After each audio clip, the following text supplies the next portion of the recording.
Okay, I'd like to officially call the regularly scheduled Planning Commission meeting of September 13th to order, and let the record reflect that all the Planning Commissioners are in attendance. And at this point, if Vice Chair Ludden would lead us in the pledge. Please stand. Please stand.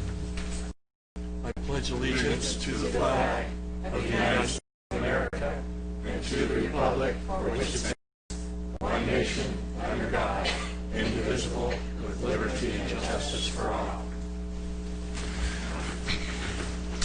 Thank you. Let's see. What do we have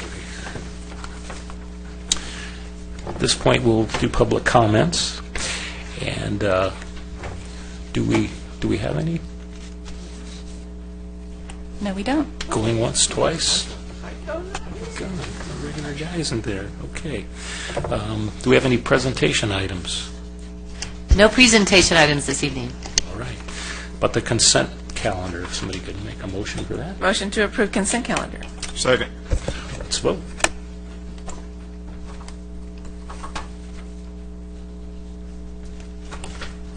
Motion carries unanimously. And we'll go with the public hearing now. Kayla. Okay, our first public hearing is a use permit to operate a massage establishment in an existing commercial center, and I believe Ron Santos has the staff report this evening. I would have picked one of the two. Good evening, Chair Armando and members of the Planning Commission. This item is a request for a use permit to operate a 2,150 square foot massage establishment in an existing tenant space at the Arbor Shopping Center.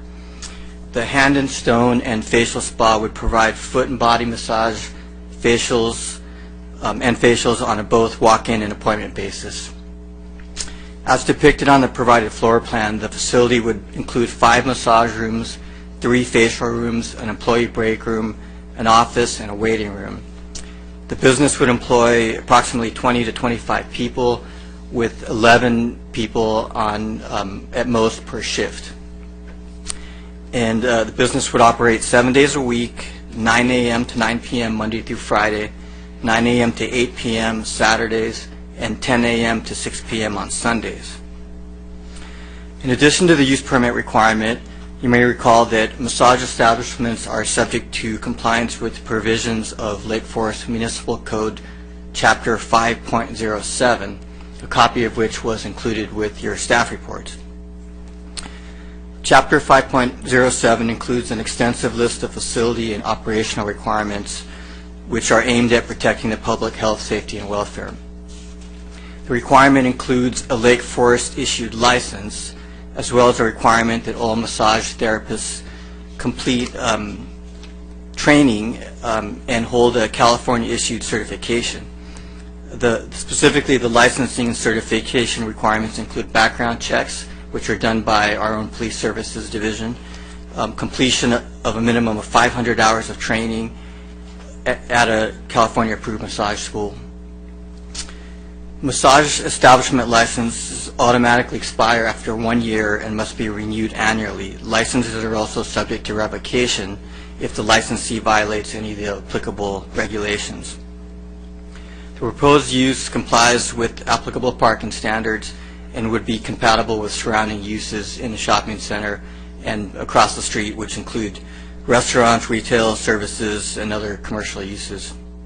Staff is recommending approval of the application as proposed, subject to the recommended conditions. To date, staff has not received any presentation. Thank you.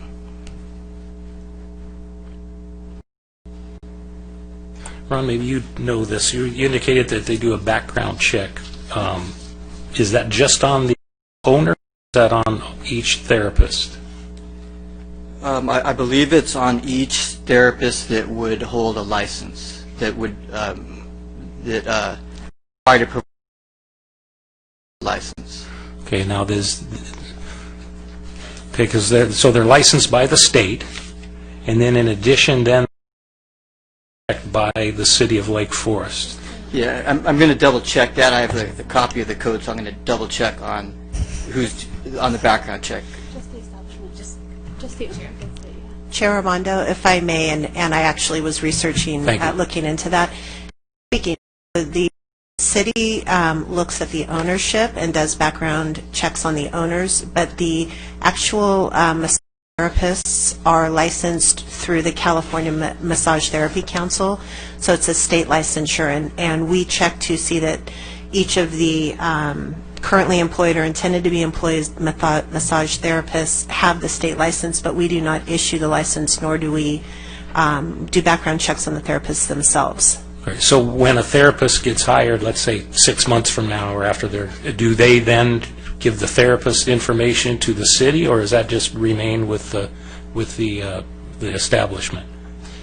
So when a massage establishment license is issued, the owner is given the stipulations that are included in the operational facility standards. So anytime someone is hired, they should be submitting the the intended employment and that person's massage therapy certificate to the city. Okay. That's one of the conditions of the or an application requirement. And that would be prior to or at the same time they're being hired. In other words, they couldn't hire them on a Friday, have them work a week or so, and then give the information to the city. Then technically they're supposed to provide that as they're being hired. It's a condition of their application, so it should be provided right away. And we also renew these annually, so Okay. we should be catching that as we're renewing annually as well. Okay, thank you. Yeah, I have a question. I don't know whether I should be asking it now or later, but this is the first one that I've seen a couples massage room proposed. Okay, and I was going through that, and my curiosity piqued because I didn't see. I don't frequent massage parlors. I go to get a back stimulation every once in a while, but generally you disrobe. Is that correct? Okay. Assuming that you disrobe and then you place the towel. Okay. I would assume that That's my assumption. It's up to the person. Client. The client's doing it themselves. But I didn't see anything in here where there was a room where the person disrobes. So what you potentially have, and I think it's in violation then of our ordinance, you have a room where you have two clients in the same room, one of which is going to be disrobing in front of the other. Because I didn't see where you disrobed in another section and then come into the room, which to me brings up question, because it's always been you can't expose this, you can't expose that, et cetera, and it just seems that the couples massage room doesn't meet that compliance factor. And I may be wrong, but somebody tell me that I am wrong. Well, when you go have a massage, I don't know. well, let me tell you. All right. I know. So you disrobe if you want to. You don't have to disrobe. And then you lie on the table and you cover yourself up. Thank you. Now, if I'm going to go with you to a massage room That and was we're my going to next use question. the couples room, yeah, and then we're in big trouble. Okay. We're consenting adults, and we're probably married, or we're a couple. It's the use of the word couple. Couple So is I've fine. probably seen you naked before, and so, or I would, modestly just whatever I want to do. But that's consenting adults going into a couple's massage room. Okay. My question, understanding that, because Yes. that's just the way that I read it, okay? So you and I go into... Let's use somebody else. This is going to. No, it points out a perfect example of what I Okay. was trying to say. All right. We go in, I met your wife. She's lovely. I know she is, okay? I'd have problem going in with my wife, okay? But let's say, just on a whim, okay, a couple, not married, they go in, and I'm not asking about the marital status. That's not my concern. I don't care if it's man, woman, whomever, okay? They're consenting adults that are in there. But the ordinance says there is no exposure of the aurora, the anus, any part of the physical anatomy during the massage. However, prior to, in this couple's room, okay, are we in violation of that particular component of the audience? Okay. Stop, Commissioner Carter. Actually, what the ordinance prohibits is the employee of the massage establishment. So the massage technician, she cannot be, or he cannot be displaying anything, but the consenting clients who have come for massage, there isn't a regulation that they have to keep their clothes on or can't take them off in front of someone else. You question, because that was my concern, because if the ordinance applies to patrons themselves, okay, then I have terrible problem with that particular component. If there had been a separate dressing room, and that would have been totally alleviated. Yeah, but you have to get to the dressing room to the other room, and No, sometime you you've got got to to get a towel or disrobe. something that you're going in with. Well, that's kind of what you do in the, yeah, we're That's good. what I assumed. Okay, we're good. Okay. We're not setting up a date, by the way. No. Okay. So, but that was my concern. Ben, you answered it correctly. Thank you. Okay. That's all I have. Anybody else? Good. Okay. I couldn't possibly follow that.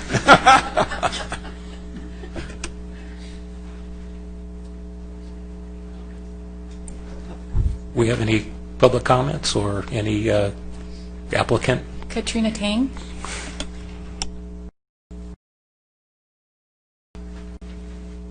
Just state your city of residence, please. Katrina Tang, Lake Forest, California. I'm the owner.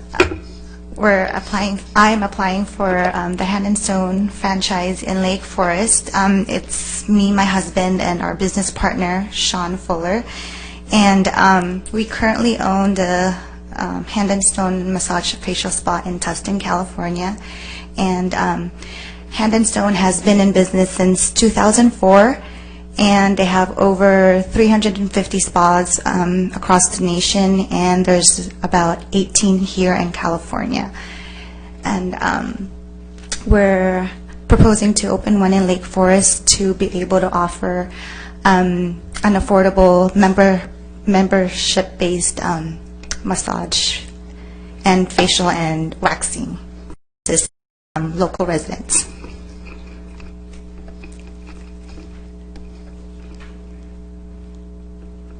Thank you. Do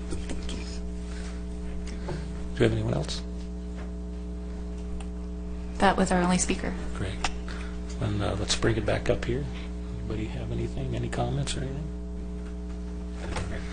I think Dave should make the motion. And I'll definitely second it.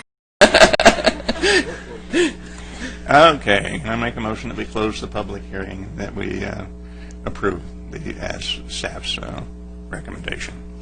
And I'll second that. Thank you. So let's vote.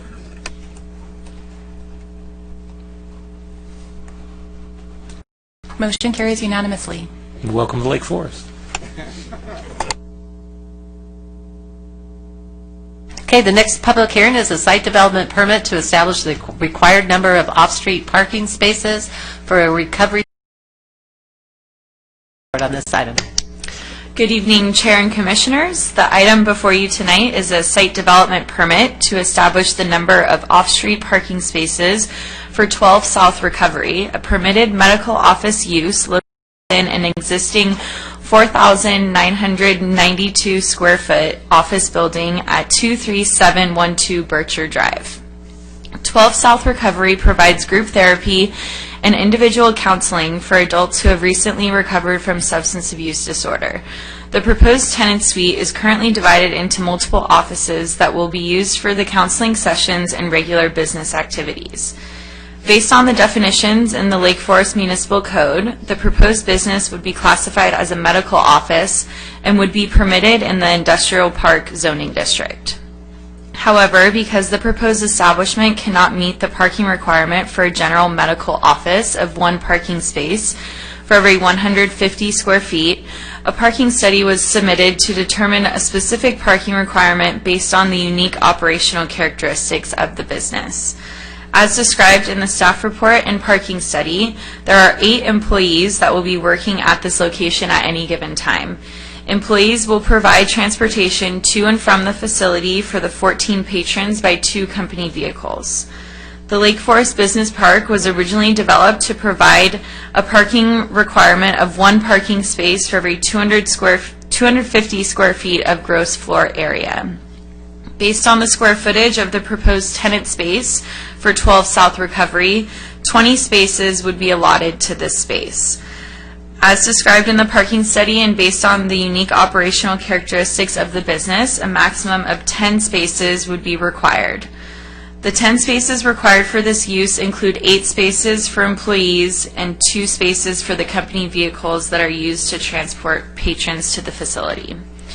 An additional condition of approval has been added to ensure that the number of vehicles associated with this facility does not exceed the 20 spaces that are allotted to the tenant space.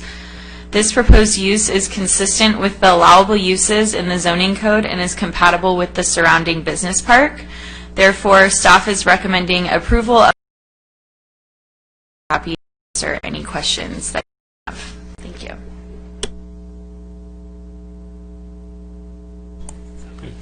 So let's open the public hearing. And any questions of staff at this point? Do we have any speakers? We do not.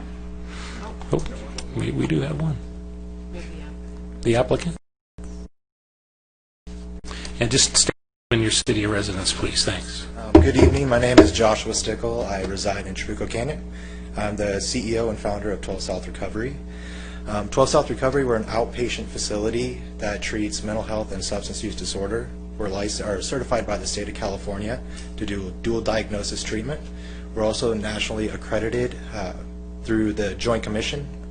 The Joint Commission is as a nonprofit organization that goes to healthcare organizations nationwide excuse me, to ensure that the safety and quality of the care provided is at the highest level possible. We are currently operating in Mission Viejo right now, right off of Los Ramblas. We've been there for a little over 2 years. We have yet to have an issue with a neighbor or the city. Our demographic of our clients, typically the age range is between 20 all the way up to 60. The type of clients that we treat, we specialize in treating first responders. So we do work with a lot of police officers, firefighters, and paramedics. And that's where the dual diagnosis comes in handy, because what we see most common is a lot of PTSD and those type of individuals. Excuse me. We also like to support our veterans. I'm a really big supporter of our military and our veterans. We'll be attending the Care Possible's 5th annual salute to the military, and we'll be announcing that we'll be scholarshiping 2 spots into our program for veterans at all times. I'd also like to state that, unfortunately, we do not take court-ordered clients. It's not that we're against it. It's just we don't feel we're the right fit for that type of client. Our clients almost all reside in Costa Mesa. They live at a sober living property that's managed through a separate LLC. We're disconnected from that. We have nothing to do with that. Transportation-wise, we do have 2 transportation vehicles. They drive to the residence of where the clients are at, pick them up, and then take them to the office location. Once they arrive, counselors escort our clients into the office, and in the office is where our clients remain until they're done for the day. Our hours of operations are 8:30 to 3 o'clock. However, 90% of our clients only stay from 8:30 to 11:30. At 11:30, they then leave, they're escorted back to the vans, and then they go back to their residence. The reason why we escort our clients is to ensure that no one's loitering or littering or being too loud and disrupting our neighbors. We like to have a very strong good neighbor policy. So we covered that. I also like to state that we do not allow smoke breaks for our clients. We offer nicotine cessation devices like the patch, the gum, or lozenges to help them curb any cravings while they're there. However, I do have to be transparent and let you know that 2 of our employees do smoke, and when they do smoke, they go off property, they go by the Lake Forest lanes, by the bowling alley, and then return back to the office afterwards. Again, to be respectful to all of our neighbors. And then another thing I want to touch on is when I say we treat mental health, a lot of people like to picture one who flew over the cuckoo's nest. That's not what we do. We are an outpatient. We're at the lowest level of care possible. So the types of diagnosis we treat with mental health would be general anxiety disorder, depression, PTSD, and bipolarism. Parking-wise, as Amanda stated, we'll only be using 10 of the available 20 spots. I have no plans in the near future or distant future to grow this company any larger than it already is, so I don't foresee us going over the 10 spots that are already allowed, that we have available out of the 20. And then me personally, the reason why I do this is I'm in recovery myself. I'm coming up on 5 years on November 1st, free of drugs and alcohol, and I'm well aware of the negative stigma that comes along with people in recovery, and I've taken it upon myself to be an example of the opposite. Before I got into recovery, I wasn't that great of a person, but because I was able to go to treatment, I've changed. And since I've been in recovery, I've gotten married. Me and my wife just had our first daughter 1 year ago, and I get to do this for a living and help other people out, and it's very rewarding. Thank you.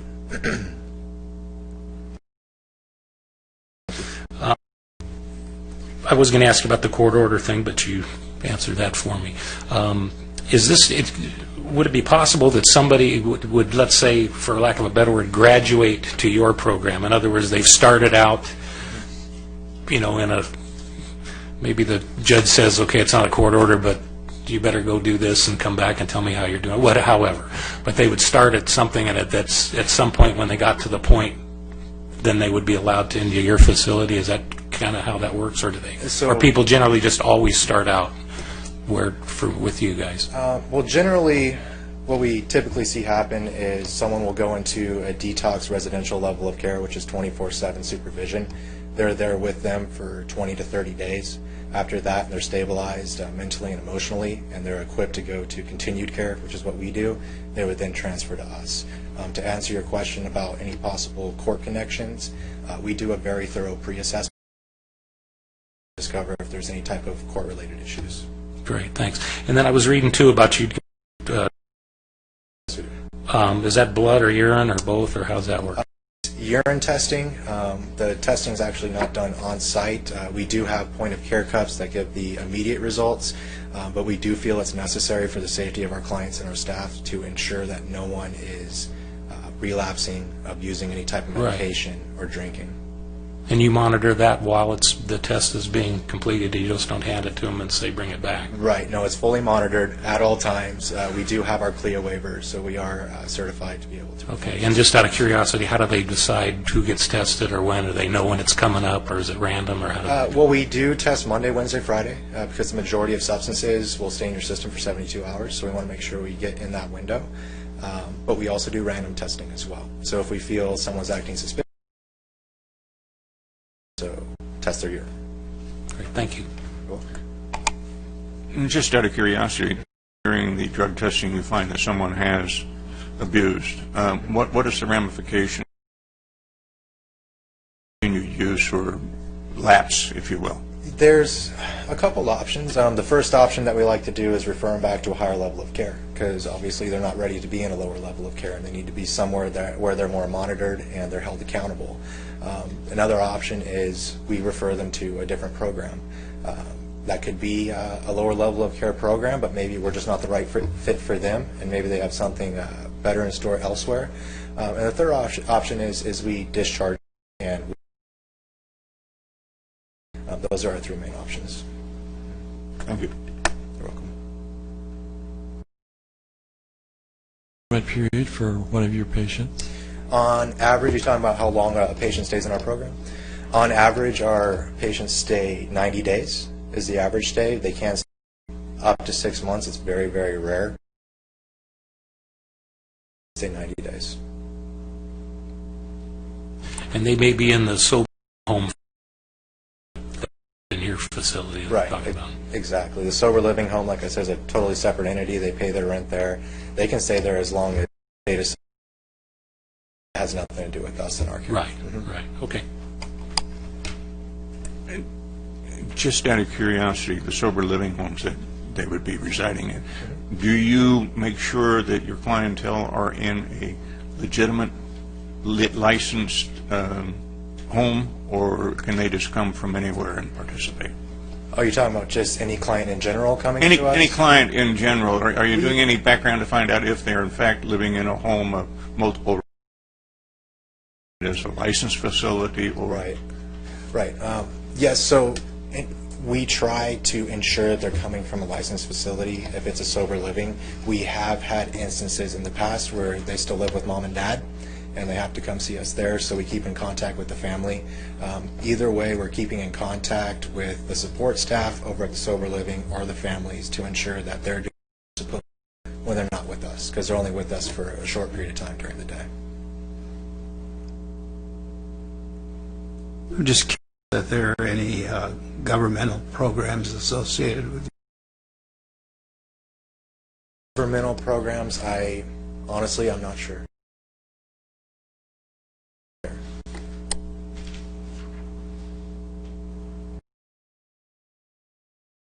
Do we have any other facilities like this in that particular development? How many? Yes, in that same business park, the Lake Forest Business, is one other facility called True Vita Wellness that went through the same process with the Planning Commission back in 2019. Anybody else?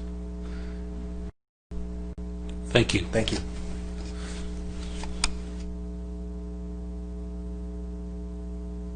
Okay, let's go ahead and bring it back up here. Does anybody else, any discussion?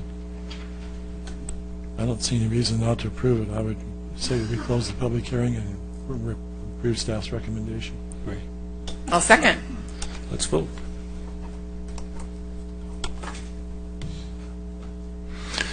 Thank you. Keep Motion up the good carries work. unanimously. Okay, moving along. Our next item is a site development permit for an exterior remodel and a vehicular loading area for an existing building in the Foothill town. Evening, Chair and Commissioners. This item is a site development permit for an exterior remodel, a new vehicular loading area, and parking lot improvements for an existing building located in the Foothill Ranch Town Center.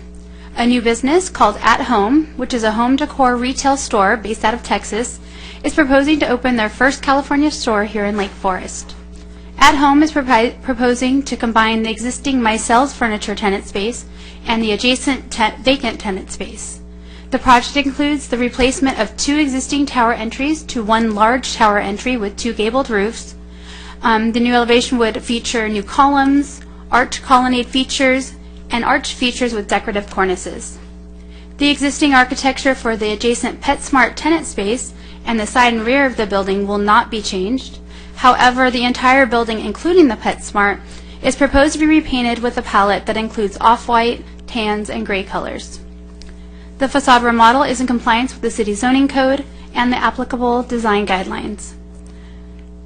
The facade remodel was subject to approval from the Foothill Ranch Business Association and received association approval on August 2nd. In addition to the facade remodel, a new vehicular loading area is proposed in front of the store to facilitate customer pickup of large items sold at the store. The new loading area would replace an existing portion of the sidewalk in front of the store.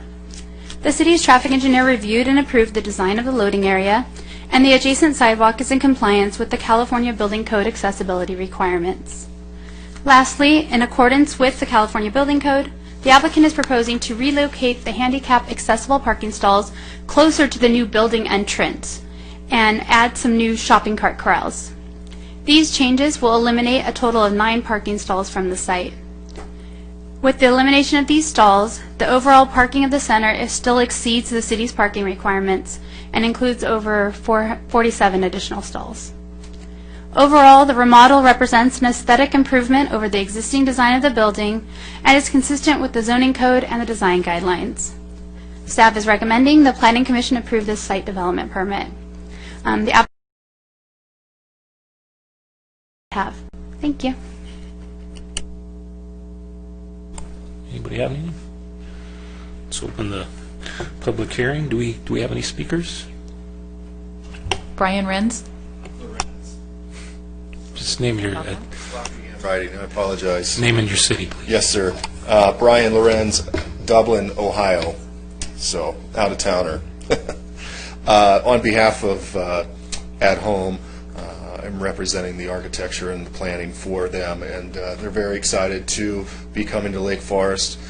We've worked diligently with your staff over the last few months to submit a plan and a rendering that would be compliant with your regulations and meet your architectural standards. As she mentioned, we did receive the Foothill, and I'm sorry, I don't have the association approval last month, and looking forward to moving ahead. At Home is a retailer that specializes in home goods, home furnishings, and furniture all together in one wholesale place. So again, on behalf of them, we're happy to come in front of you and seek this approval, and I'm happy to answer any questions that you might have.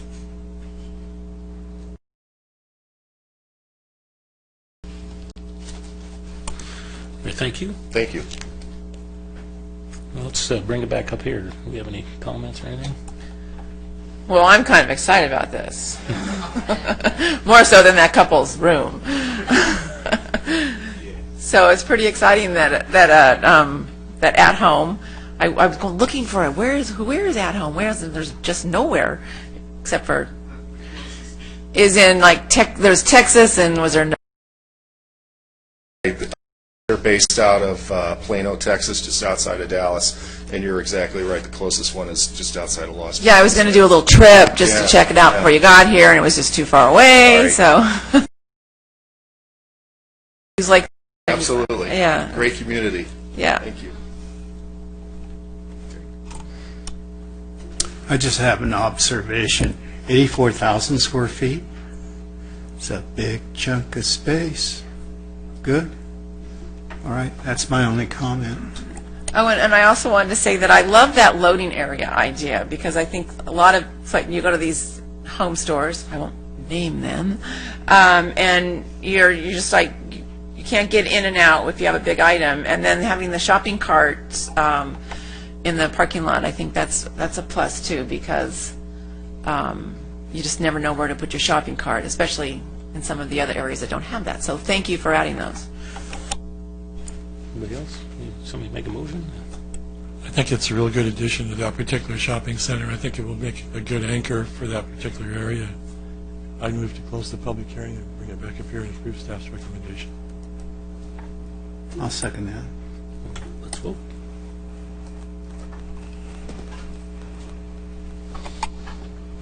Motion carries unanimously. Welcome to Lake Forest. Okay, so item 5 is an amendment to the tentative track map and site development permit for the development of 85 previously approved single-family detached homes. And Jennifer has a staff report as well this evening. And I also have a PowerPoint presentation for this item. This item is an amendment to the original approved tentative track map and site development permit for the Terracina residential project that was approved for 85 single-family residences in 2012. The site is in Tamarisk, which is accessed from Trabuco Road. The site is surrounded by Tamarisk Park to the west, an open space area to the north, the future Serrano Summit residential project to the east, and the existing residential communities of Carriage Hill and Willow Glen to the south. This residential project was one of the original sites from the city's Opportunity Study Area project, known as the OS, which changed the general plan designation and zoning for the site to allow residential development. In 2012, the City Council approved the development of 85 homes and the associated improvements for the Pinnacle at Serrano Highlands development, which was the original name for the community. The site included 2 small tributaries of Serrano Creek that were considered non-wetland waters of the United States, and accordingly the site was subject to permits from numerous federal and state resource agencies, which were obtained in 2015. In April of this year, the property was sold to Shea Homes and renamed Terracina. In August, Shea Homes was issued mass grading permits and 1 wall permit based on their currently approved site development permit. Shea Homes is requesting amendments to the originally approved tentative track map and site development permit. The originally approved project included the development of 85 single-family detached residences with private streets and 3 private parks. Based on the approved grading, the site gradually sloped down from the northeast side of the property to the southwest side of the property near the Peachwood and Tamarisk intersection. Elevation changes occurred gradually throughout the site through the use of 2-to-1 slopes and retaining walls. Shea Homes is requesting modifications to different aspects of the project. When Shea Homes purchased the property, their engineer reviewed the approved grading plans and discovered geotechnical, easement, utility, and drainage issues that were not appropriately addressed in the original grading design. The engineer developed a revised proposed grading design for the site that would resolve these issues and create a better engineered design. Generally, the overall grading concept did not change, and with the new grading design, the site still gradually slopes from the northeast to the southwest side of the property. Elevation changes with slopes and retaining walls. Under the approved plans, the adjacent Serrano Summit residential project is at an elevation that is 25 feet higher than the Terracina site. Shea Homes collaborated with Lennar Homes, the developer of the adjacent project, to raise the elevation of the Terracina site along the shared eastern property line to decrease the grade difference between the two sites by approximately 16 feet, which also reduced the height of the retaining wall. See if I can use, now I'm not going to be able to use it. So if you see here, this retaining wall was about 25 feet high, and now it's at about 16 feet high. In conjunction with this change, the street layout and the pad elevations were raised for many of the lots on the east side of the property. As originally approved, the cut and fill will be balanced on site, and no import or export of soils will be required. The revised grading design utilizes a similar number of retaining walls dispersed throughout the site. However, the location of the walls have changed, with most of the changes occurring on the east side of the property. As previously mentioned, the Willow Glen condominiums are located south of the project. Similar to the Terracina site, the west side of the Willow Glen condominium, which is circled on the screen, is at a lower elevation than the east side of the complex. The grade difference is about 55 feet. The grading changes along this area will increase the pad elevations on the Terracina site from the original approval by up to 6 feet. Under the new plan, the grade difference between the two sites will be 17 to 28 feet. Due to the existing grade difference at the site and the 150-foot separation, the increase in the Terracina pad heights on the southwest side of the property will not significantly impact the appearance or the massing of the Terracina residences when considered from the west side of the Willow Glen condominiums. The existing condominium on Marin, which is on the east side of the Willow Glen community, is the closest building to a Terracina residence and is about 79 feet away. In this case, the condominium on Marin is situated above the Terracina site and is separated by a landscape slope on the Willow Glen property. So this is the condominium here, and it sits about 12, 13 feet above the site, Terracina site. And as shown on this cross-section, the pad height for the closest Terracina residence is proposed to be increased only 1.2 feet from the original approved plans. Although the city does not protect views from private property, the developer has offered to limit the height of this residence to 2 stories instead of the optional 3 stories. Due to the small increase in the pad elevation and the developer's offer to limit the height of the residence, the grading change will not significantly impact the appearance or massing of the Terracina residence from the originally approved plans. The proposed changes to the site grading concept triggered changes to the approved site plan. As shown on the screen, there were 4 main changes to the site layout. Luminosa Street was reconfigured, which shifted the parking on some of the residential streets and increased on-street parking, which is marked with A on the plans. The Loop Street Lantano was relocated, which caused the relocation of most of the residential lots on the east side of the property and also increased on-street parking, which is shown with the letter B. And in addition, one of the pocket parks was relocated and reconfigured, which actually increased the usable size of the park by about 0.3 acres, which is marked with the letter C. The original approved plans also included a mixture of on-street parking and off-street parking in 5 small parking lots, which are depicted on the screen with the letter P on the top site plan. In the revised site plan, shown on the bottom of the screen, 4 of the parking lots have been eliminated. However, due to changes in the site plan, there was a 32% increase in the number of on-street parking stalls, and the revised site plan actually includes 7 more stalls than the original site plan. The revised site plan has 90 more guest parking stalls than required by the city's code. The original approved plans and subsequent change plan included 5 different wall types for the development. The new wall plans are proposing to eliminate the previously approved wood fences, which were located in the side yards, and replace them with block walls. And in addition, there are 2 new wall types, which are shown on the screen, that have been included for the project. The glass view fences were required by Orange County Fire Authority in areas adjacent to open space, where anywhere that's open space. It used to be the tubular steel, and fire didn't like that. And the gabion wall is proposed due to the unique soil conditions in the riparian habitat at the south portion of the site. Similar to the original approval, many of the walls at the site exceed the city's wall height requirements.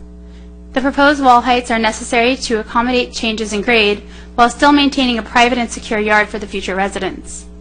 The wall locations were reviewed by the city's traffic engineer, who determined that the walls will not create any traffic hazards. Staff has included the required findings in the SDP resolution to allow the wall height modifications. The project also includes a new landscape plan that was developed by a new landscape architect. The new plans are similar in nature to the approved landscape plans and utilize a mixture of trees, shrubs, ground cover, and vines. The plans include a riparian habitat area on the south side of the property that was required as mitigation from the resource agencies, and the replacement of coastal sage scrub habitat on the north side of the site. The landscape plan, as conditioned, will comply with the city's water-efficient landscape ordinance and will enhance the appearance of the development and provide landscape buffers from the surrounding uses. The revised plans also include new floor plans and architecture for the project. In the staff report, I had included the wrong square footages from the original project. The table on the screen has the accurate square footages, which were about 400 to 700 square feet bigger than I originally stated in the report. The revised project proposes 4 different floor plans, which are slightly larger than the original approved plans. All the floor plans include a 2-car garage, and similar to the original approval, the residences are 2-story with an optional 3rd story. Examples of the new proposed architecture is included on the screen. The applicant is proposing 3 different architectural themes for each of the 4 floor plans with 12 different color schemes. To achieve variety in architectural interest, each plan has different architectural materials and detailing. The proposed optional 3rd stories are recessed and well integrated with the 2nd floor roof lines, and all the home designs are visually appealing and architecturally compatible. This project, with all the proposed modifications, are in compliance with the city's general plan, zoning code, subdivision code, and the city's retaining wall design guidelines. Overall, this project retains many of the key features originally approved by the City Council in 2012. Since most of the key project features were not altered, the revised project complies with the spirit and intent of the original approval. And staff recommends the Planning Commission adopt 2 resolutions provided in your packet, recommending the City Council approve the revised site development permit and amended tentative tract map. A representative from Shea Homes is in the audience tonight, and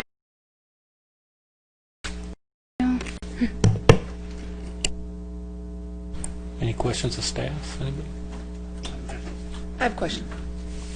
I have one question. I was looking at it, and I meant to really focus on it when I was reviewing this. This is the second time I've had the opportunity to go at this one, so it's sort of interesting. Where is the retention basin located? I just thought of it here, and I did not note it on my review to go through it, because for those of you who don't know, it's required now that all runs are on site. So they don't have a detention basin per se as some of them do, but they have the water quality features that are required. Okay. And they actually have a riparian habitat, which functions kind of in the same way for water quality, and was required by the resource agencies. So it's in this area right here. It was, yes. That's where I remember it being. It was one thing I objected to last time. It was there, but it was no other place. Okay, I'll reserve comments. It's sort of interesting to come back and see something that you saw, and then with some of the things that we're able to add through the city's retaining wall ordinances and guidelines for those that have been incorporated here. I'm not going to suggest you're aging yourself tonight. I know, Dave. I know. I've been around. Doesn't know about couples massages, and he's been around forever. Okay. Well, but we appreciate your knowledge. Yeah, thank you. I have a question if you're done. Go ahead. So when the property was sold and a new property came in and they determined that there were some changes that needed to be to happen, does this happen very often where the city council would have approved something in 2012 and then it sits for a while and then change and they need to make or adapt? I think usually in the development process, there's a lot of minor changes that happen with the grading that don't necessarily affect the whole project. This one was unique, I think, because they actually went to a new engineer who then looked at it and then made changes based on what he felt was best for it. I don't know that we've had any and maybe Portola Center is the one. I think the best example is the level of detail when you're approving a general plan amendment zone change and there's a rough grading plan. That's a certain level of detail, and once the project's approved, they moved into precise engineering drawings. So street improvement plans, water plans, contacting other agencies, and so the level of detail that's required as the project moves forward is much greater. And that's done. In this case, the project was sold, so the new owner had that burden. It's similar at the Lennar project. Remember, that was the IRWD owned piece of property, which was later sold to Lennar. We'll see that project come back as well, because you get into a whole new realm of engineering details. So, do you have more? I was just going to comment. There have been a couple of applications that have come before the Planning Commission that never did come to fruition. I was curious because we had asked about this just recently, but like the Timber Lakes apartment complex over on Los Alisos was before the Planning Commission early 2000s and has never come back. So it's one of those that would have to revisit the Planning Commission if in fact it was they deemed it was time to move forward, but it's expired. So I just have a couple more. Do you mind? Okay. So the third story, was that approved in 2012? Yes, they were two an off third story. Okay. And Willow Bend, how long is when was Willow Bend built? Glen. Willow Glen. Oh. 1987, I'm told. Thank you. Commissioner Fuentes, if I could add some background information. The entire area is part of a planned community originally approved by the County of Orange. It's called the Serrano Highlands Planned Community. The overall height limit of the entire planned community, which I think goes all the way down to Tribuco, is 35 feet. So the proposed development is governed by the same development standards, and the height limit is the same for the existing residences as well as this project.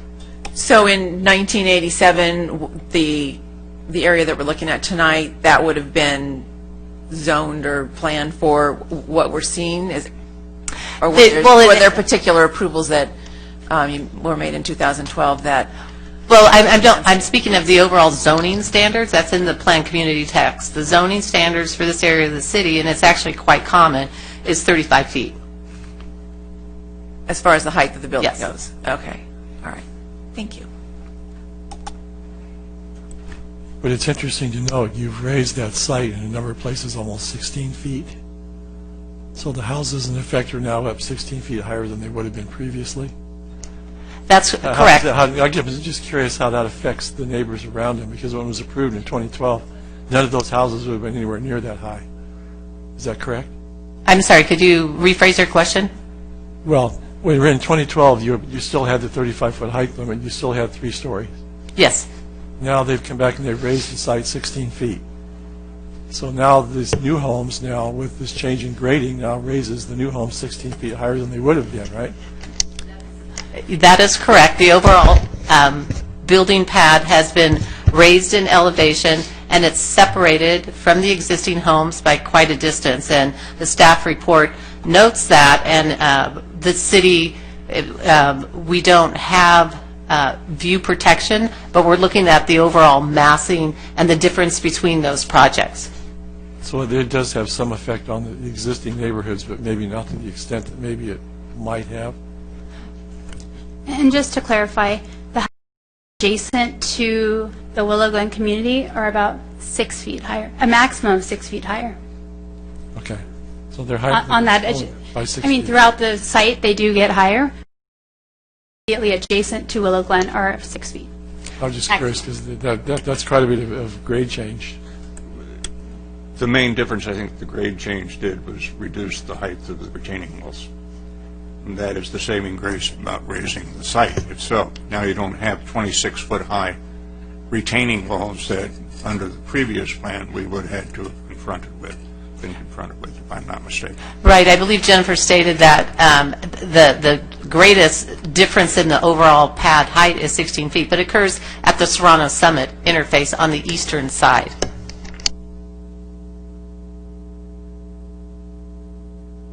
Anybody else?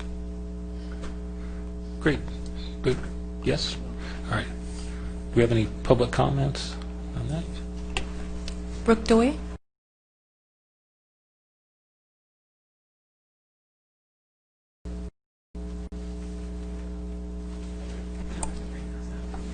And please state your name and your city of residence. Good evening. I'm Brooke Doy, and I live in the city of Lake Forest.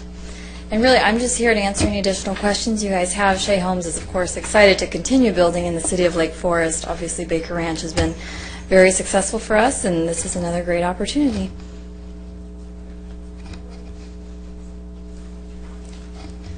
What caused you to make such a dramatic change in the site and in the design?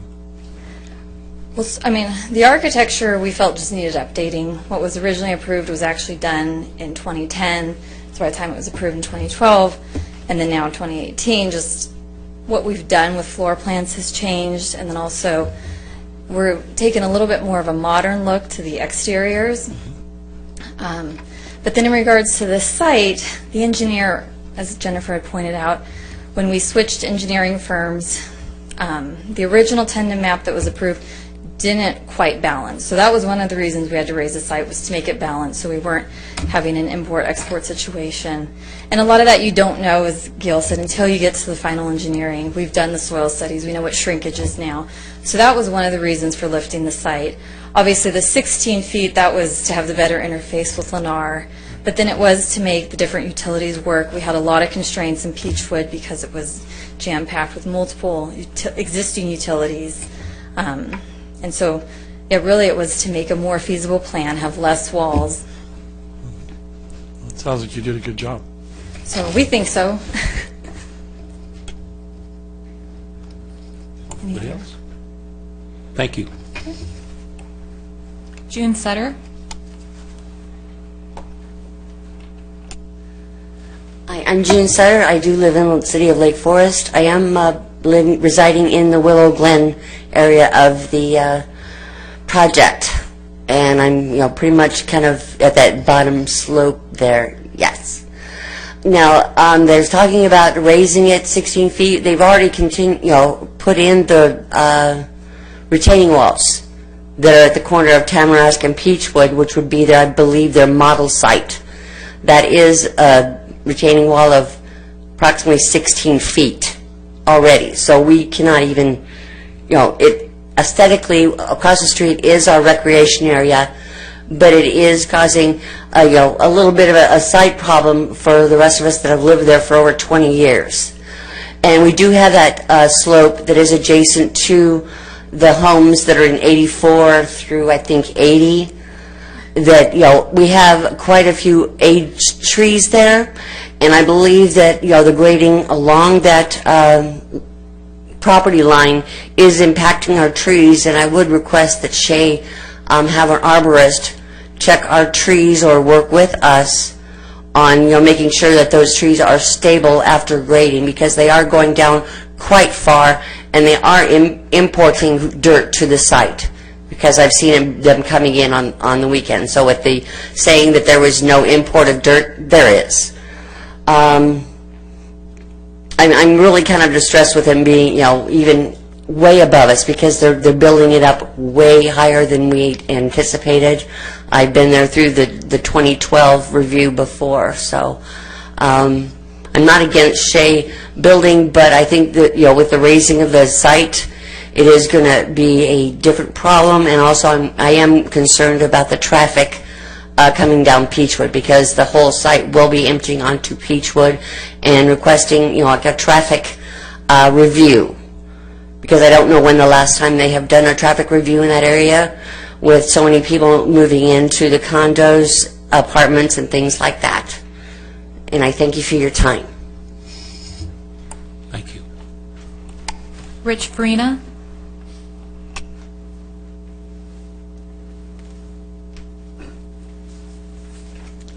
My name is Rich Farina. I live in Lake Forest in the Carriage Hill Homeowners Association, which is just on the other side of that map. And I'd just like to present a couple thoughts that my neighbor just brought up to make it a the construction has already started, the grading has already been done, and I understand you're going to vote on it today. Is that, if I may ask a question of Jennifer and the chair and the board, is it typical that you vote on something that's already done or in process? What if you don't approve it? Does Shea Homes understand that? I mean, it's already done. The grading's already there. So if you Well, it was a Yeah, Right. so they're doing, okay, maybe I'm hearing wrong, but is So it the they're same? so they're doing, what they're doing out there right now is called mass grading, and they're just basically moving dirt from around on the site. It's not true. Well, what they're supposed to be doing is moving dirt out on the site, and it's based on the original approval. We have not issued what's called rough grading or precise grading, so there's two other grading kind of Okay, so stages. I guess I'm reading things different, and from what I'm hearing, it seems like the elevation is going to be a lot higher than what was originally approved. Yes? No? I mean, I could ask questions, I assume. Anybody? Oh, Shay? They're gone. Yeah. Anyhow, the other very big concern is parking. Jennifer, I heard you say that they're going to have a lot of parking on the streets. And so where are they going to park other cars that aren't on the streets? There's no parking on Peachwood. The entire length of Peachwood has no parking. So this is something, the first time we've heard this before, about having all these cars park on the streets. So the only place they're going to be able to park, I want you to understand this, is within that community. Okay, they're going to put 85 homes and enough parking for how many cars did you say? 107. 107 extra cars on the street. No, it's up to, they have room for 107 parking stalls on their site, on their private streets, and they also have two-car garages with driveways. Okay, Like so a any typical place they... single-family. I'm sorry? Someone was talking. Okay, I'm just concerned about the parking, and I have 1 minute to go, so I just wanted to present that to the board to make sure they understand that. And the last thing is, I'm of the homeowner association. There's a lot of homeowners associations. I would like to request that before you even think about approving it, you have Shea Homes come to our homeowners associations. I think that's the least they could do and explain this to this with their plan to us with great detail. We've heard nothing of the detail of what's happening. We've all lived there for a minimum of 20, 30 years, and these people are just going to come in and change the entire environment. And I think it would be very awkward for you 5 people to sit there and kind of vote on that without even knowing what's all there. Thank you. Thank you. I do have another card without a name. Good evening. I'm Tony Sturgis, a 30-year resident of the Warmington Willow Glen tract. And do you have can you go back to the first photo, please? Yeah, that one. I'm the very end of Peachwood. My home is right there. I'm it. I lived next to beautiful nature for 30 years, and that's what I loved about my tract. Really, is there a need for that many homes? I can't wrap my head around it. They took away beautiful nature, running creeks, trees, indigenous plants. I'm worried about the traffic. Is there going to be a street? Where are these people going to drive? They're going to be right in my backyard, the traffic. I'm not saying me. I'm just saying, where are all these cars going to go? So I agree with my fellow neighbor about Shay meeting with our association and talking to us personally. There's a lot of us that have been here for many, many years, and I'm truly heartsick over the amount of homes being built.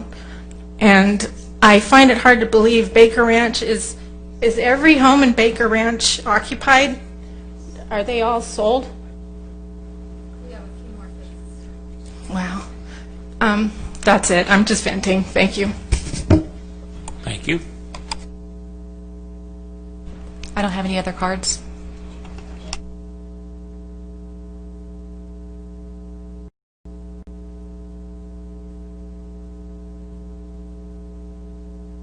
I'm a Lake Forest resident. I would ask before you approve this that you would actually go to the site and see the elevation changes that you were referring to, as far as from the sidewalk at Tamarask to the elevation where the retaining wall is already installed now, and then make your decision based on that, because it makes the homes sit so far above everything, and it doesn't fit in with the rest of the way the nature or the other homes look. So you're going to get a view of a house up here instead of this way. And that also, I would request that the privacy walls, where are they going to be located? Are they going to be starting down at grade level at the sidewalk, or are they going to start at the 16-foot level and go above? So that's the only thing I'm asking, is for you to actually go to the site, see the retaining wall, and see what you think. Aesthetics. Thank you. Thank you. Any more public comments? Yes. I believe that's all. Thanks. Let's bring it back up here if do you have anything? Well, I'd just like to clarify that we're making a recommendation to City Council decisions tonight, and to answer your concern. And I've kind of forgotten my question. I'll let you have. Question of staff. I assume this is not covered by a development agreement? Yes, it is. In 2012, there was also a development agreement. Okay. Is the public aware of that? Well, it's a public document. All right. And it was the original hearing in 2012. All right. Take me through the reason for the overall project. Unfortunately, we don't have the engineer here that can kind of give you more details on it, because I am also not an engineer. But it had to do with some of the drainage issues. There's a lot of existing easements on the site that can't be touched. And so the changes have to kind of work around those different elements. And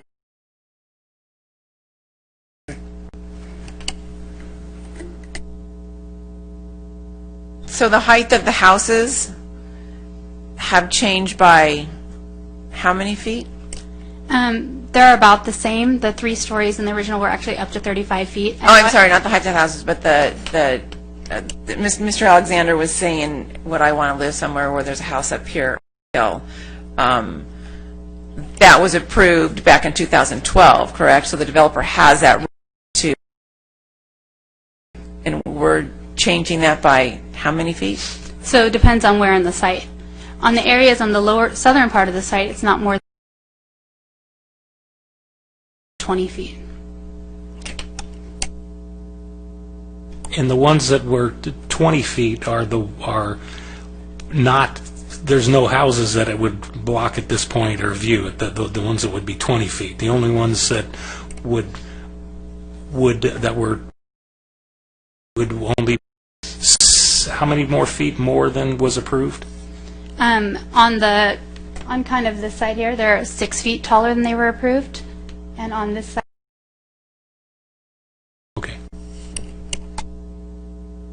made reference to your document that there was one house that you were going to eliminate the third story. Other neighborhood. So that's the condominium on Marin, where they are actually sitting higher than this site currently. And so they actually look down onto the site. Okay. Yeah, number 60. Sounds right. Yeah. Down this way. Are there any other homes where this situation was marginal and we just opted not to do it, or are there others that are similar to it along that area? Well, I think residences. Does the planning staff have a policy regarding encouraging a developer to meet the community and discuss the plans before they get to us? No, we don't have a policy. Well, throughout the opportunity study, which began in 2004, all of the landowners did their various outreach. So different activities, and that's typically what someone does. I know Serrano Summit, the new owner, Lennar, has gone out and met with the association. So the landowner, we would encourage it, but it's up to each landowner. Some have extensive outreach with the community. We hold pre-development hearings here with the commission, as you'll recall, if some of you have been on the commission long enough. Shea Homes came in very early on in the process and kind of gives a preview of where they're going long before we even see the area plan or the use for OSA applicants have the opportunity to come to the commission. So at this point, the various associations or whatever could contact Shea Homes and ask to have a meeting. I suppose they could do that. Certainly. Certainly. And I would imagine, especially with construction, the precise construction, it's nice to establish here are numbers you can call. Here's the hours of operation. So we've seen that in Portola Hills, and we've seen it recently with Serrano Summit, where they choose to outreach as part of their pre-construction. Sure. Yeah. Is that okay? I just want. Oh. Yeah, that's. I just want to met with the Serrano Highlands Master Association, and I do keep in communication with the Willow Glen property manager. I don't know to what level she disperses it to the board or the residents, but we also did send a pre-grading notice to all the residents within 300 feet with my contact information as well as our superintendents. So we are trying to make ourselves available.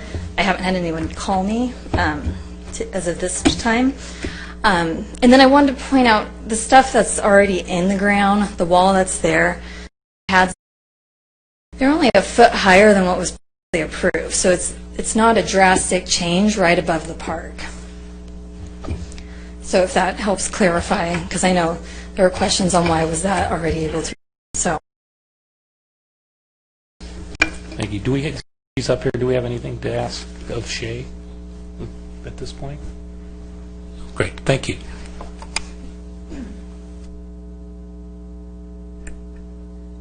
I guess I'm going to jump in. When we had this thing before us back in 2012, same concerns were presented at that point in time.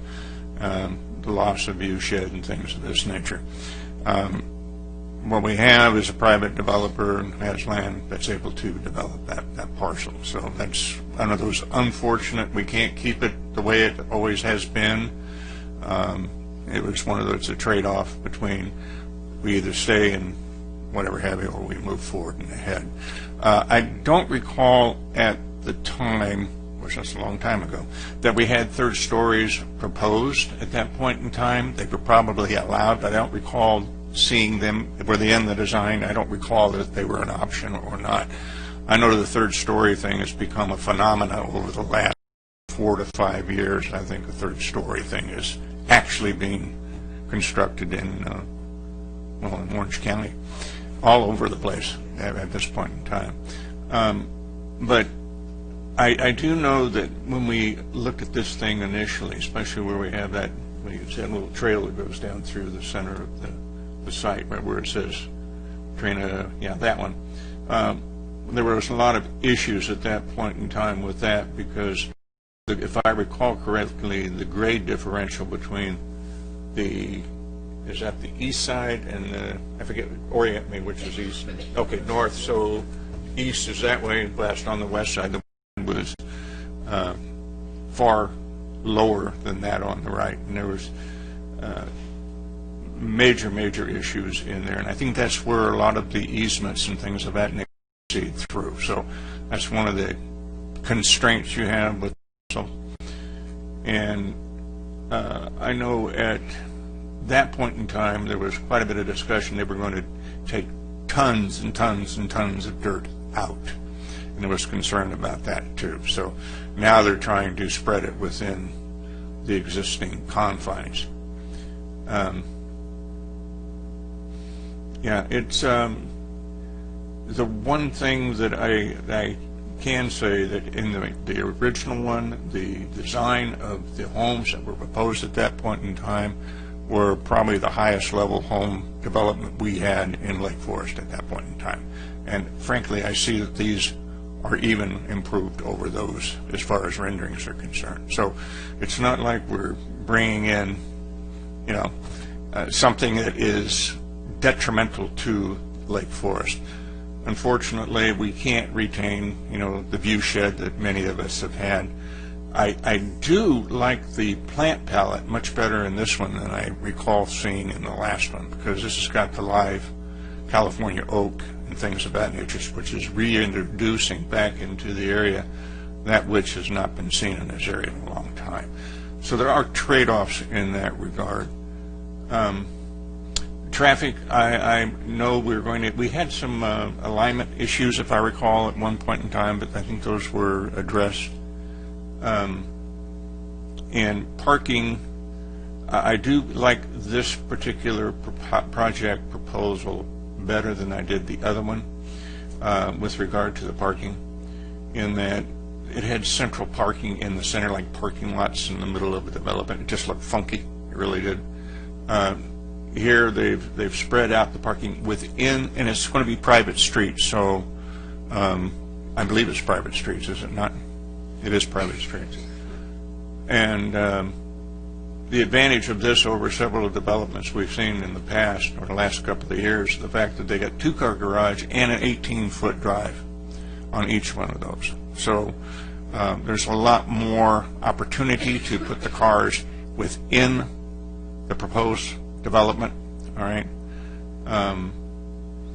And hopefully in the near future something's going to come to fruition where people are actually going to be asked to put their cars in their garage instead of on the street, which is the biggest problem I think we have throughout the community, is nobody can get their car in their garage because they've got other stuff in it. But this has got an adequate parking for each of the residential properties, and that 4 cars can be parked on the site of the house, okay, which is something that a lot of places do not have. Most drives are not 18 feet in length, so you can't put a car in the drive. That's a harsh reality. It really is. A good number of our developments have got short driveways, and they're not able to park in the driveway.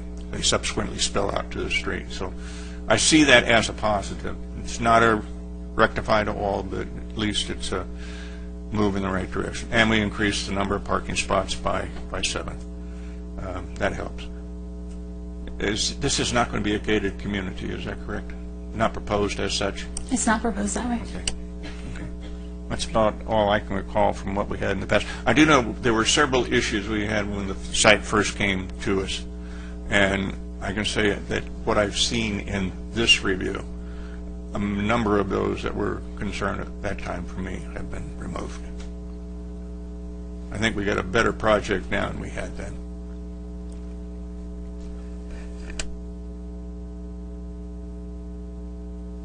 Well, I just want to thank you, Jennifer. I think that there's your report and what you presented to us, and it's reams and reams and reams to answer some question is, you know, we do look at this and we look at it very carefully, and and Tom, you had mentioned that there was dramatic change. I don't see dramatic change. Maybe we have a different definition of the word. I think that there's some necessary changes based on the professionals that came in and said we need to do it differently. And I think that the developer has done a fine job of presenting a nice project with some beautiful landscaping. But just the way you presented the report to us makes it very clear. There's I hope every I was dotted and every T was crossed, and I think you did a fabulous job. I think it's also important for us to remember that there is a housing shortage in the state of California and in Orange County. And yes, we don't, there's a NIMBY attitude, but the bottom line is I want a place for my kids to live when they're buying homes. In defense of my dramatic term, in and of itself, it's a dramatic change in height. Now, if you look at it in terms of where that occurs in the site, it's not nearly as big an issue. So, yeah, but it is a change. I mean, there's quite a bit of difference there. I understand why they did it, because if you got to import or export a lot of dirt out of there, it gets really expensive, and the future homeowner is going to be paying for that. So I think by trying to equalize it as much as possible, even though I wouldn't be surprised if you have to bring some in at various times or various things, but I think all in all it's a much better project than I think it would have been originally.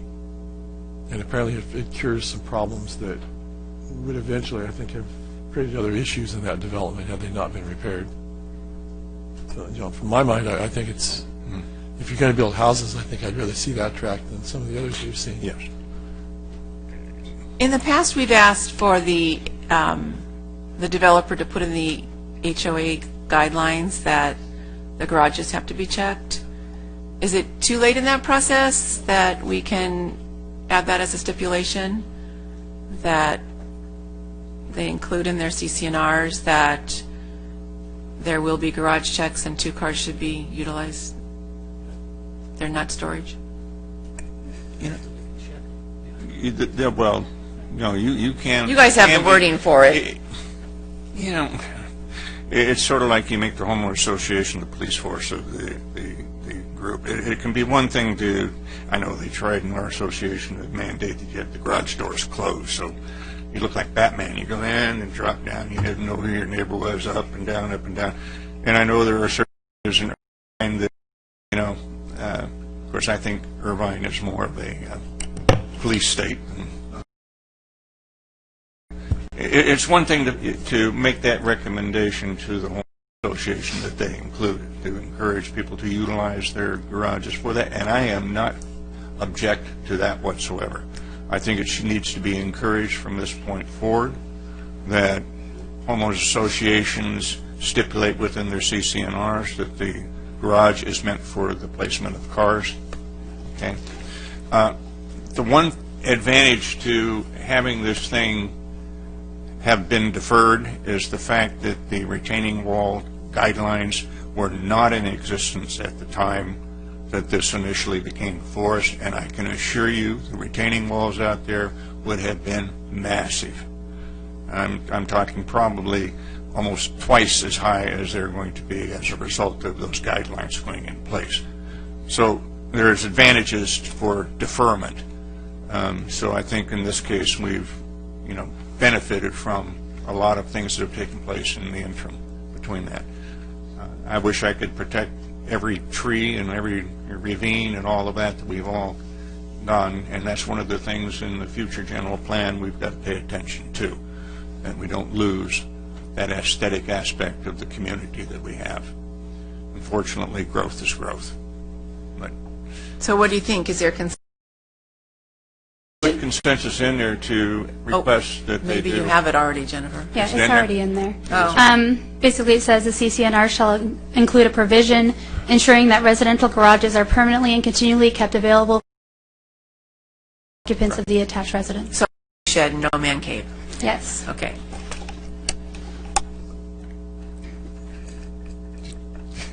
Where are we? If we're all through, we can make a motion. We need to understand that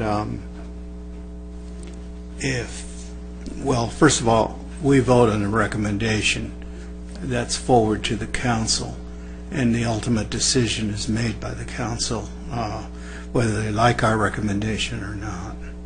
The other thing is that there's an approved project there, and if they didn't do this, they would do the other.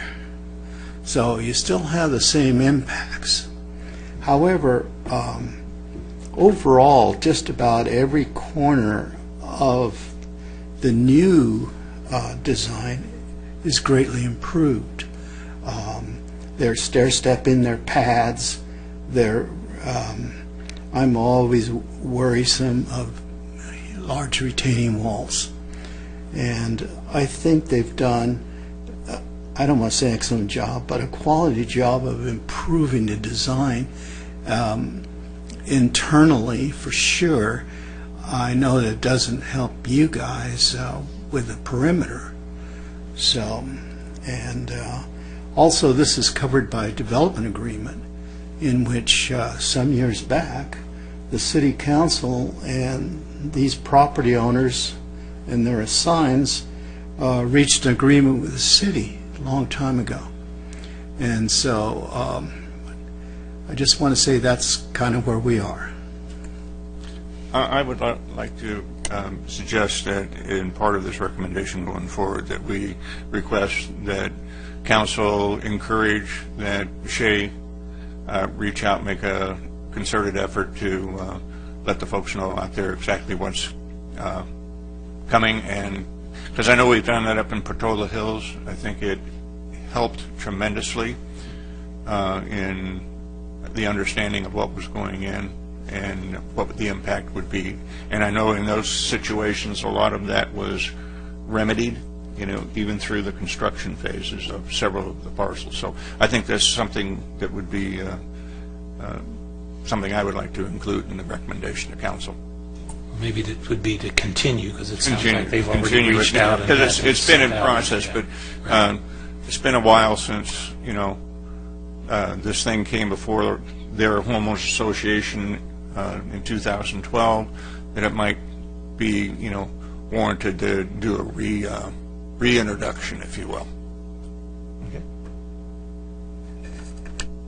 I was concerned about the one resident's comment about the existing trees on the perimeter of their particular development. And if that's something that our people can go make sure that that's not an issue. Maybe we can have Brooke come back up, and maybe, I know that you have some agreements with the Willow Glen community where you're doing some grading. Is that affecting those trees? And doing some re-landscaping, maybe you can speak to that and how that affects those trees.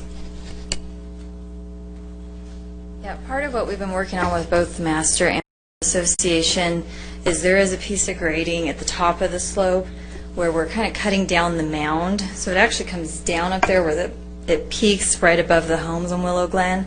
And so right now it's all been verbalized. We don't have an actual license agreement with them, so we've not gone on property or anything. But a couple of the trees do come out. We've offered funds to re-landscape the slope. But for the trees that we aren't touching that are clearly off our property, if we need to have an arborist look at them, that's not a problem. I think that would be probably appreciated by the homeowners. Yeah, that's not a problem. And that's what I'm implying, saying continued outreach to the residents that are in the existing. Yeah, no, I'll get with Jennifer and get all their contact information. Thank you. Okay. Shared driveways, that's what we were told. There's 2 flag lots where you have shared driveways, but each home still has their own driveway.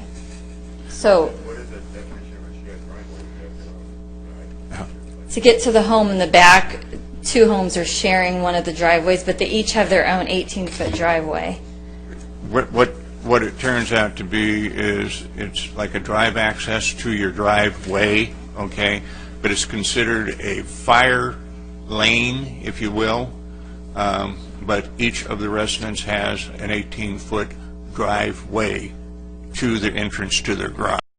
So there may be a shared drive aisle that goes up to that driveway. I think there's 3 or 4 homes in 2 or 3 locations. Presence. Yeah. And by the way, in the they've actually made those enhanced, so it's not just asphalt, it's a colored stained drive, so it's actually put in So they've gone further than that than most have. Anybody else? I'd be happy to close the public hearing and make a motion. But let me clarify first, we're adding as conditions, are they particular conditions for the arborist, or are we just going to take Brooke's good word? No, I would put it in there, make recommendation for council to include, if you will, the continued outreach To the, to the homeowners association for both the inclusion of in the CCNRs, but I think that's covered. Yeah. But the outreach, and then for the arborist and the outreach to the community, and if there's any tree issues, okay, so. Just to ensure that we've got that continued outreach. Did we have any other conditions or that we wanted to add? I think it was the garages, but we got that covered. That's all right. So then I would go with, well, there was no staff recommendation, but I would like to recommend to the city council that with those conditions, that they approve this project. I'll second it. Let's vote.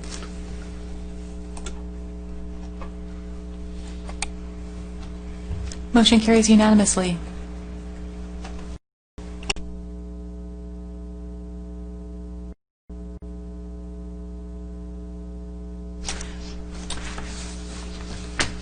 And our last item for this evening is a use permit for a minor plan sign program for temporary model home complex and subdivision home.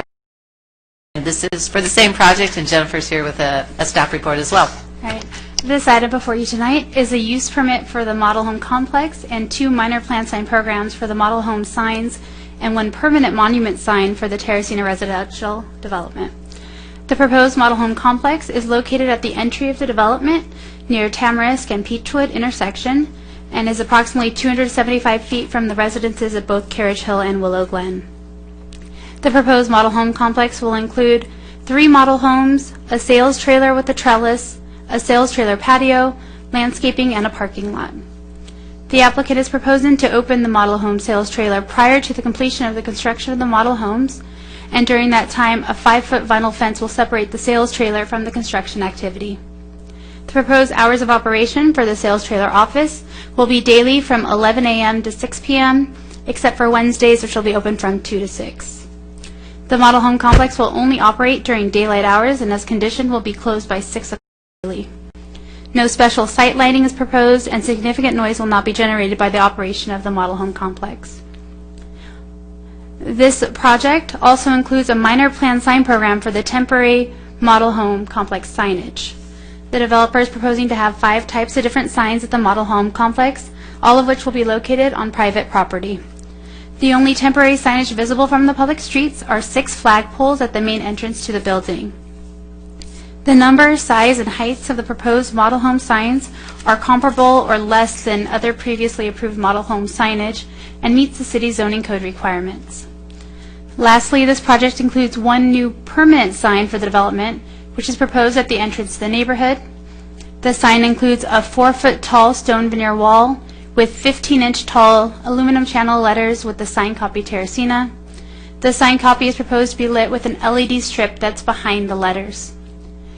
The permanent Terracina monument sign is comparable to other recently approved residential signs, is compatible with the residential character of the Terracina development, and provides identification from the surrounding public streets. Staff is recommending the Planning Commission adopt the 3 resolutions that approve the use permit and the 2 minor plan sign programs. If you have questions, answer them, and Representative Ramshay is still in the audience. Thanks. So just for my clarification, that one sign, if I didn't want to call it a sign, I could call it a monument. I mean, that's the kind of a thing that at the entrance of the complex, Yes. it'll be there. All the other ones are relatively temporary, I suppose. Yes. Okay.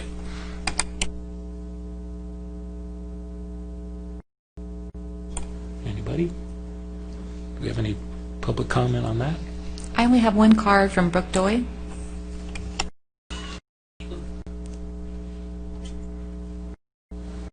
I don't really have anything else to add. If there's any. We got any questions of her? I don't have anything to add either.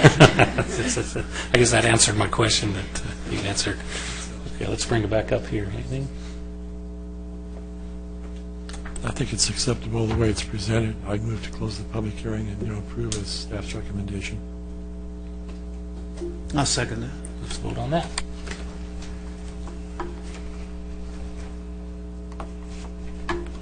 Motion carries unanimously.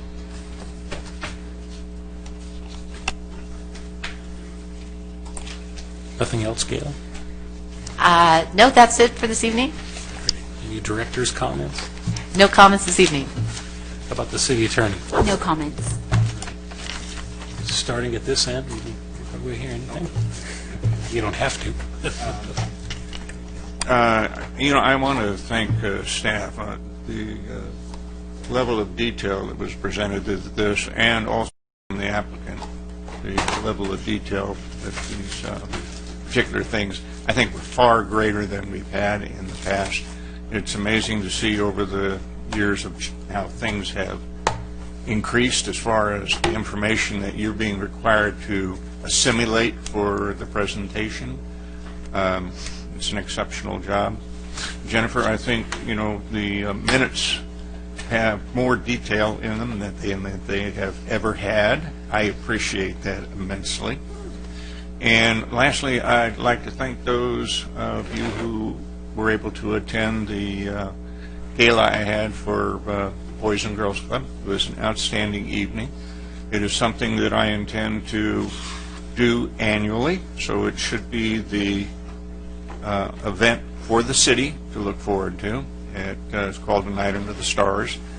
We had over 140 in attendance that evening, and we were able to raise $40,000 for the Boys and Girls Club just in that evening. So it was a tremendous success.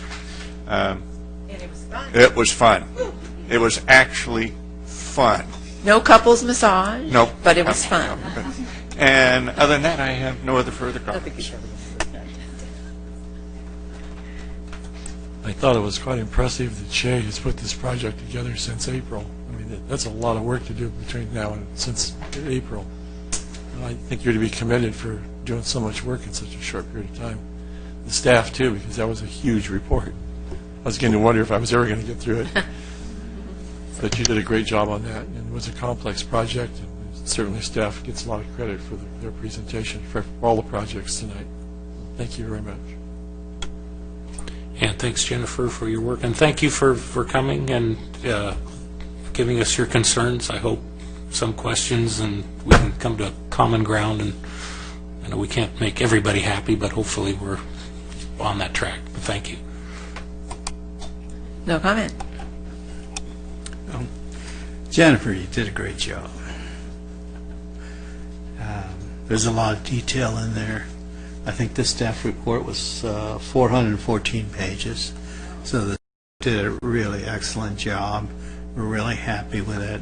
I'm glad to see we're using the gabion walls used all over Europe and such. I'm glad for that. And I'm also glad that we are continuing to use the traffic study, the parking study, to analyze the parking requirements. I think that's a good thing. So anyway, the staff, all of you, thank you. If there are no further comments, so I'm going to adjourn the meeting to the next regularly scheduled meeting of October 11th, 2018. Thank you.